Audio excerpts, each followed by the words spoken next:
Welcome back to my channel, and here is a part 2 of his first flight. I have already uploaded part 1 of the chapter his first flight. If you haven't watched it till now, I am posting the link in the description box and you can watch it from there. Kindly go through that part before you watch this part. So, let me give you a brief discussion and a brief description what we have read in part 1.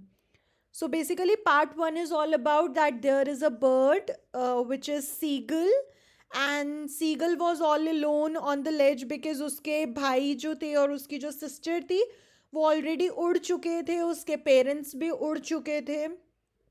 And seagull जो था वो एक particular height पर था और वो नहीं उड़ रहा था क्योंकि उसको बहुत डर लगता था. उड़ने से उसको ऐसे लगता था कि अगर वो एक जंप या एक फ्लाइट लेगा तो उसके विंग्स कभी भी उसको सपोर्ट नहीं करेंगे और वो नीचे जो इतना डीप सी है उसमें वो डूब जाएगा. इसलिए वो बहुत ज़्यादा अफ्रेड था to fly. On the other hand जो उसके पेरेंट्स थे उनको ये पता था कि ऐसा कुछ नहीं होगा. अगर सीगल एक जंप लेता है, एक फ्लाई लेता है तो डेफिनेटली वो उड़ेगा बिकॉज एक बर्ड है वो, एंड बर्ड के विंग्स डेफिनेटली उसको सपोर्ट करेंगे. तो उसके पेरेंट्स ने उसको इग्नोर करना शुरू कर दिया, उसको स्कोल्ड करना शुरू कर दिया एंड उसको अनप्लेजेंट वे में चीज़ें बोलनी शुरू कर दी एंड स्क्रीम करना शुरू कर दिया कि उसको थोड़ी मोटिवेशन आए कि वो करे, बट उसने नहीं किया. उसने एक जंप या एक फ्लाई नहीं ली. एट द एंड उन्होंने यही स्कोल्ड किया कि उसे कुछ भी खाना नहीं मिलेगा. सो बाकी सब तो बिजी थे अपने अपने काम में, उसके भाई बहन भी सो रहे थे, लेकिन उसकी मदर का एंड सीगल का आई कांटेक्ट हो रहा था एंड सीगल देख रहा था कि उसकी मदर जो है वो कुछ खा रही हैं एंड उनके पास ऑब्वियसली फिश थी and he also loves to do that and everything. तो उसको भी मतलब अब जब उसने वो देखी फिश इतने टाइम के बाद तो बस अब उसको हो गया था कि मुझे वो फिश खानी है. And so we are here so that food side just maddened him. So let's see कि वो पागल होने के बाद उस फिश को देखकर क्या उसने वो जंप लिया, क्या वो फ्लाई किया उसने. So let's read further. So we will be starting from here. Rest of the part was discussed in part 1. Go and watch it from there. So we are discussing it from here. Ga ga ga, he cried begging her. तो वो अपनी language में कुछ बोल रहा था, bag कर रहा था. हर मीन्स अपनी मदर को बेग कर रहा था to bring him some food. गो को ओ मतलब something. She was also screaming back in a manner to show him that कि वो कितना स्टूपिड है कि वो अगर ऐसे मांगेगा तो हम उसे नहीं देंगे because we are scolding him, क्योंकि वो तो नहीं आ रहा है. सडनली एकदम से वो एक जॉयफुल स्क्रीम में बदल गया और उसकी मदर के दिमाग में कुछ थॉट आया और something. So his mother had picked up a piece of a fish. उसने वो पीस उठाया and she flew across to him with it, और वो फिश लेके उसके पास गई. And he leaned out eagerly. वो भी आगे आगे आता गया अपनी मदर को देख के. तो थोड़ा सा उसकी मदर आगे आगे आ रही थी एंड थोड़ा सा सीगल आगे आगे आ रहा था. Tapping to the rock with his feet, trying to get nearer to her. तो जो सीगल है वो भी अपनी मदर के पास जाने की कोशिश कर रहा था. As she flew across but when she was just opposite to him, बिल्कुल उसके अपोजिट थी, she halted. It means that she stopped. बहुत दूर नहीं रुकी वो, उससे बहुत पास रुकी कि वो भी भागता हुआ आ रहा है एंड वो भी आ रही है एकदम से स्पीड में. तो सीगल को ये रियलाइज नहीं हुआ कि उसकी मदर जो है वो रुक जाएगी. सो व्हाट हैपेंड इज कि she was coming just opposite to him and she suddenly stop. Her wings motionless, the piece of the fish in her beak almost within the reach of his beak. तो जो उसके fish का piece था वो almost उसकी beak पे जाने ही वाला था, ट्रांसफर होने ही वाला था. And he waited a moment in surprise, wondering why did she come nearer and then. मतलब कि एकदम से उसको ऐसे लग रहा था कि फिर वो पास आई क्यों है. एंड बस अब उससे, क्योंकि उसकी मदर उसके इतनी पास थी, अब उससे और कंट्रोल नहीं हुआ. Maddened by hunger he dived at the fish. तो उस भूख के मारे उसने क्या किया, उसने फिश को लेने की कोशिश करी. And with a loud scream, he fell outwards and downwards into the space. क्योंकि of course वो बिल्कुल हाइट पर, एक रॉक पर, एक हिल पर, आप कह सकते हो बिल्कुल एज पर वो था. और जैसे ही उसकी मदर उसके पास आ रही थी, वो भी मदर के पास जा रहा था, मदर सडनली रुक गई और उसने एक आगे जंप ले ली. लेकिन उसने बहुत तेज चिल्लाया एंड वो एकदम से नीचे गिर गया इन द स्पेस. गिरा तो क्या ही, ऑफ कोर्स उसके विंग्स ने उसको सपोर्ट करना ही था, एंड वही हुआ. Then a monster terror seized him. Monster means एक बहुत हॉरिबल सा डर आया उसके मन में. And his heart stood still. मतलब ऐसे लग रहा था कि बस उसका हार्ट चलना ही बंद हो गया. And he could hear nothing. But it only lasted a minute. But वो बहुत शॉर्ट पीरियड के लिए था. ऐसा सिर्फ उसके साथ 1 मिनट के लिए हुआ कि मेरे साथ क्या हो रहा है.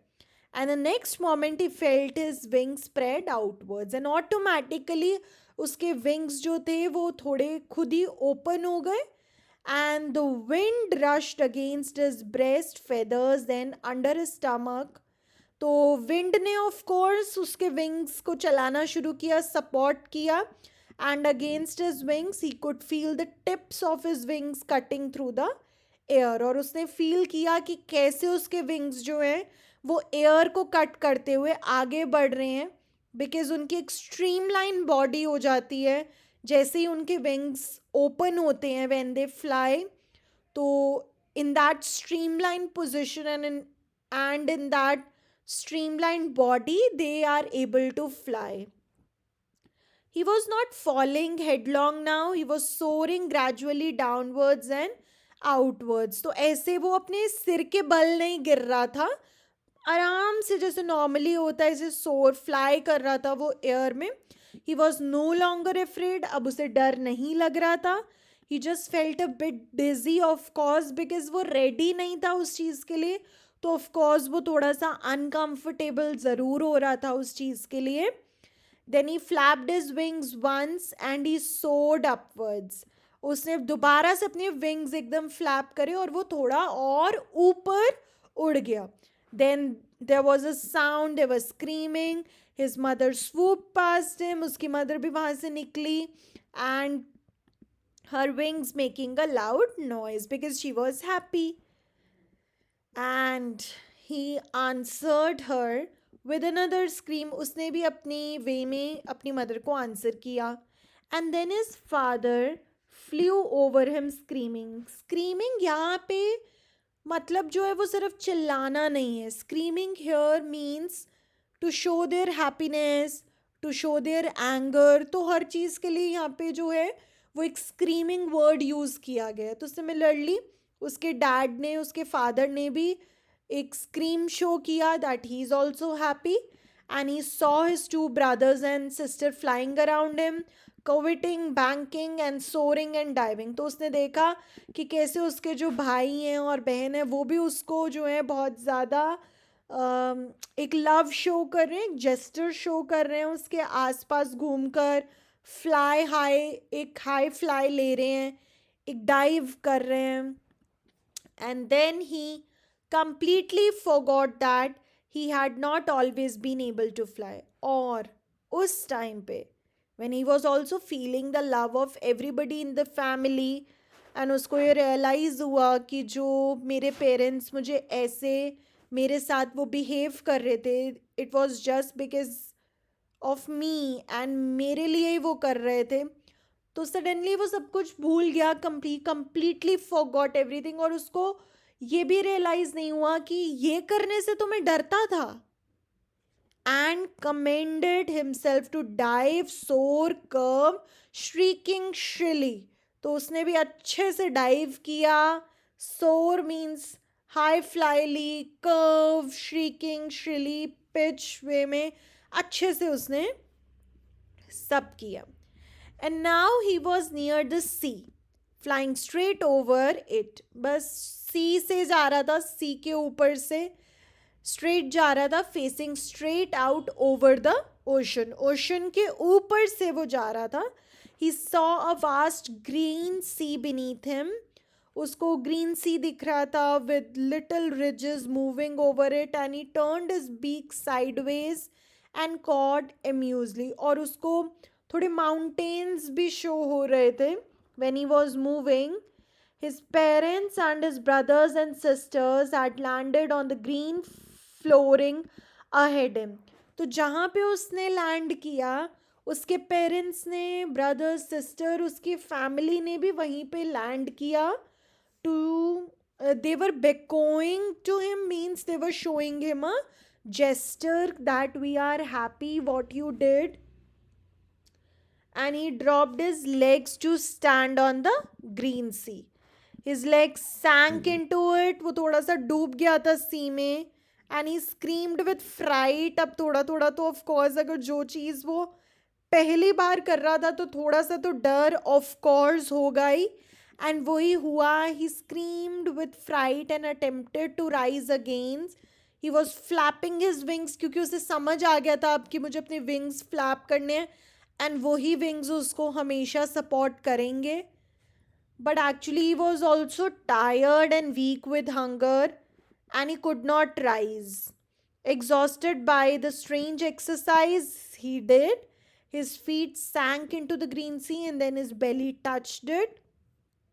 थोड़ा सा सी उसने टच भी किया, बट ज़्यादा ऑफ कोर्स वो नहीं डूबा. He was floating on it.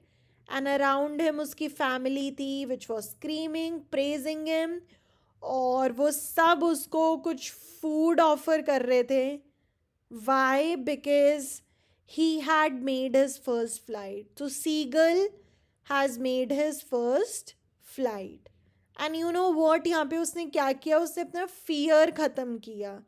And one thing is to always remember is that कि कोई भी फियर होता है वो फियर तब तक रहता है जब तक आप उसको एक्सपीरियंस नहीं कर लेते हो. तो वो फियर एक्चुअली ख़त्म हो जाता है जब आप उसको सच में फील कर लेते हो. जैसे अगर किसी को पानी से डर लगता है, स्विमिंग से बहुत ज़्यादा डर लगता है, तो जब तक वो स्विमिंग नहीं करेगा, स्विमिंग सीखेगा नहीं, तब तक उसको पानी से डर ही लगता रहेगा.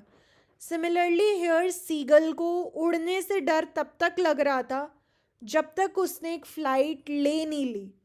So fear is always overcome by fear only. जो भी डर है, आप जब तक उस डर को नहीं ख़त्म करोगे, उसको कर नहीं लोगे, तब तक वो डर ख़त्म नहीं होगा. So this is what the whole chapter, his first flight, is all about.